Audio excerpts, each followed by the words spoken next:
namhlanje ubizwa ngenyoni umuhlala umfazi omnyama ubizwe ngedimoni muhlabile for abadala bakubiza ngenhlobo endiyala mosaqoka imbadiyada amanga qoka ibheshu manje bazothi ngiyasangana awukibuyele esimpandeni ngithi Ade siyafuma singabe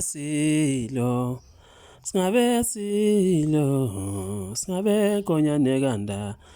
bayedehla ngalomhlaba siyafuma singabe konyane kanda bayedehla ngalomhlaba. Indlula mithi kuyisilo kwesakwakhangela isilo samaZulu inkosi komisa isiZulu kaZwelithini besisenyokeni kulempela sonto esibuya kuyona lapha ya esigodlweni ke lapho nokuyilapho kade kuhlangene khona amaNazaretha. Indlula mithi ibeke isiphumelo obala ngowesifazane owabonakala ke hlubulundela ka eyalapha yalapha kubabehleli khona ngosuku ke la khona kwakwethula khona ke isichuse ke senkosi uShaka. Isilo sibeke sesiphumela obala sathi ke asifuni ukuthi ke shiye kube kukhona kamagula angageqiwe kungcono ke siwageqe kuqala ngaphambi kokuthi ke sedlulele ke phambili sikhulume ngezinye ke zezinto. Siloko misizulu kaZwelithini sibeke sesikuveza ukuthi ke nembala lo wesifazana ke siyamasi ukuthi ke ungibani igama lakhe nokuthi kungakwabani. Sase ke siphika ukuthi ke cha umuntu ke waso noma ke sase ke sikuphika ukuthi ke intombi yaso. Silo samaZulu inkosi ke lapha komisa isiZulu kaZwelithini uthi ke lo wesifazana zange baze bathandane kodwa kuyamasi futhi ke wasike nosizi lwakhe njengoba ke umuntu wafika ke kuye ngokuhlupheka. Uthi kusahlaleleke ijoka lokuthi kahambe kayomsiza khulume ke nenkosi ke emphethe ekuthenini ke bangamsiza kanjani ke lo wesifazane njengoba kwafika ke umuntu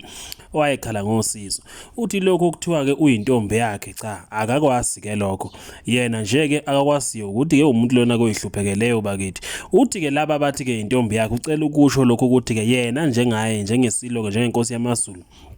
lona ke wesifazana akajoli naye kodwa ngaqinisekisa ukuthi ke intombi yalaba ke abamphilisa ke lapha ke isifuseke usho njalo ke inkosi ke yamaZulu ithi ke laba ke abamphilisa ke isihlama ibona ke laba kokuyintombi yabo ngoba yibo abafuna ukwenza izinto ngendlela yabo yena akamasi lo wesifazane.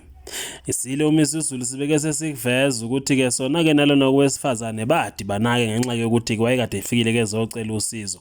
wafika nje ke lokhu ke ayekwenza wambona ukuthi cha umuntu odinga usizo njengomuntu kongekho kahle.